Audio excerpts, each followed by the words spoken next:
I get a lot of questions this time of year about collecting wildflower seed.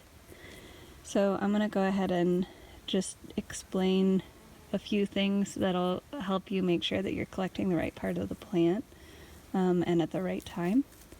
So this is Hooker's Primrose, and this is really nice because it has like all of the stages on it. So these are the blossoms, you can tell because they're the buds that will be blossoms that are up above some blossoms that opened earlier today. And here's one that was probably a couple days ago.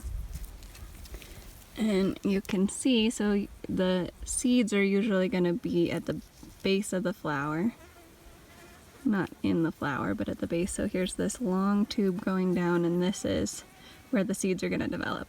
So if you picked this right now, I have a lot of people who will bring me like flowers that are picked like right after they have finished blooming.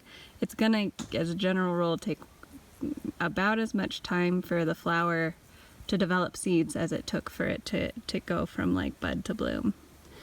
So it'll take a little while. So here I'm gonna show you as you go down. You can see these seed capsules getting bigger as we go down, and they're getting closer, but generally speaking, these are gonna turn brown and they're gonna become brittle. And a lot of our native wildflowers, seed capsules will either explode or they'll be like really easy when you like rub them, they'll come apart, or when you tip them upside down, seeds will just fall out. So seeds want to spread. So if the seeds are difficult to remove, then the seeds probably are not ripe yet. They're probably not ready yet.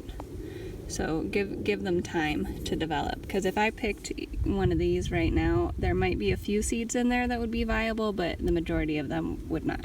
So say I was worried though that like with something like this that I wasn't going to be able to come back and collect the seed in time, and that the seed was going to be released, or it was a plant that did like explode when the seeds were ready, like lupins will do that, and so will geraniums.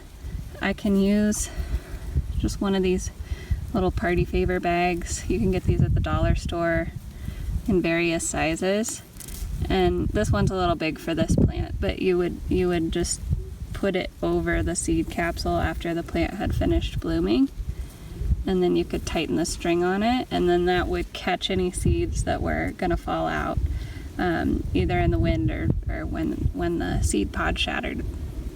So that's a good way to, and it's also like once plants are done blooming, sometimes you won't be able to find them, so this would be kind of like a little flag that tells you where it is. The only downside of these is if we get a lot of rain, which we've been getting a lot of rain lately, they can make it so the seeds will rot if they're on there for too long, and keep the moisture in.